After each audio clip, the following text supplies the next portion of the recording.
দুটো জাহান্নামের আগুনের জোতা পুড়িয়ে দেয়া হবে। ওই আগুনের উত্তাপে তার মাথার মগজগুলো ভাতের মারের মতো টপ টপ টপ টপ করে বেয়ে বেয়ে পড়বে।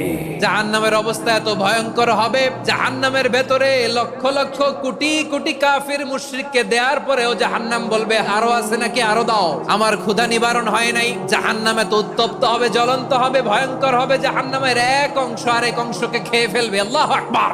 ফেরেশতারাও টালমাটাল হয়ে যাবে। জাহান্নামের রক্ষী ফেরেশতারা কি করবে তারা নিজেরাও বুঝতে পারবে না। কোটি কোটি মুশরিক কাফিরদেরকে জাহান্নামে নিক্ষেপ করার পরেও জাহান্নাম ঠান্ডা হবে না, শান্ত হবে না, বলবে হাল মিন মাজিদ, আরো আছে নাকি, আরো দাও। তখন আল্লাহ তাআলার কুদরতি পা জাহান্নামের ভেতরে ঢুকিয়ে দিবেন। দেওয়ার সাথে সাথে জাহান্নাম থেকে আওয়াজ আসবে, কত কত বিইজ্জাতিকা ওয়া বিকদরিক, আল্লাহ বিইজ্জাতিকা ওয়া বিকারামিক, আল্লাহ আপনার ইজ্জতের কসম, যথেষ্ট হয়েছে, এনাফ এনাফ। সুবহানাল্লাহ পড়তে পারলেন না মজা করে?